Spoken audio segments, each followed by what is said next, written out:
My name is Andrew Becker. I'm 45 years old.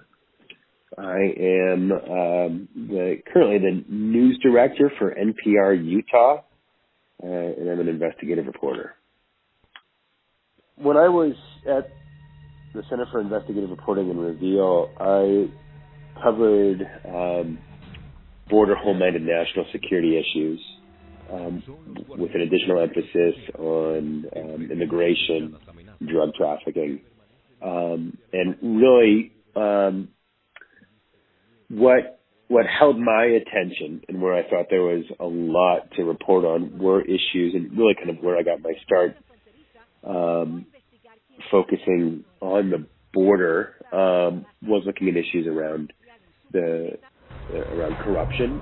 Algunos los acusan de abuso de poder. Un agente fronterizo de la patrulla fronteriza mató a mi hijo, lo asesinó, lo acribilló.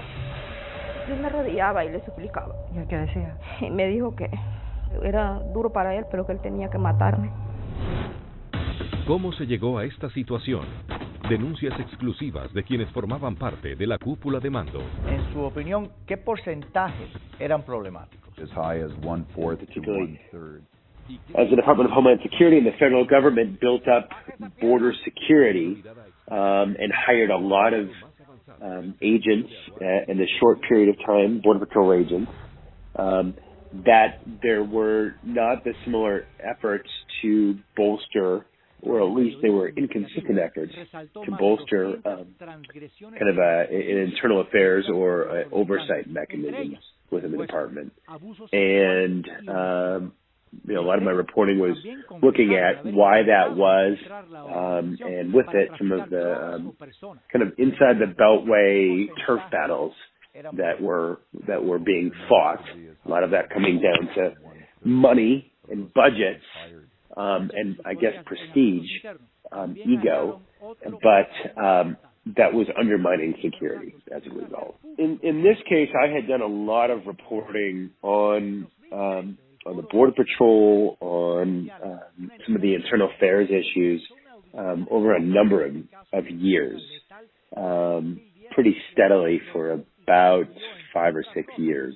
And most of those stories had been print stories or online. And so at this point, we've done plenty of stories, but to put it into video format, or at least something in broadcast format, and to get some of these kind of the insiders on camera talking about it, we just felt was an additional way of telling the story, but also a very powerful way of telling the story. And so that interview helped effectively drive some of our additional reporting. In the case of the women in South Texas who had been sexually assaulted and attacked by a Border Patrol agent who ultimately committed suicide. Like I said, a lot of the reporting that informed this were stories that I had done over a number of years. Certainly when it came to the corruption, when it came to issues around use of force. I had done a large takeout story looking at one particular use of force incident, to use the word of the Border Patrol, that also resulted in a teenager getting shot and killed. And so coming out of that, roughly, we had been talking to producers from Telemundo and MSNBC and decided to move forward with that. And the big first step with that was really kind of securing an on-camera interview with the then former head of internal affairs at Customs and Border Protection. Then it was just being able to get the right pieces that you need to produce a documentary. And so that is getting pictures. How do we get the pictures? How do we get archival pictures? How do we get characters? And where do we do those interviews? In this story, we didn't put somebody's face on camera, and we protected their identity. And yet, at the same time, you still see that is an actual human being. With print, it doesn't quite always come alive the same way. There's other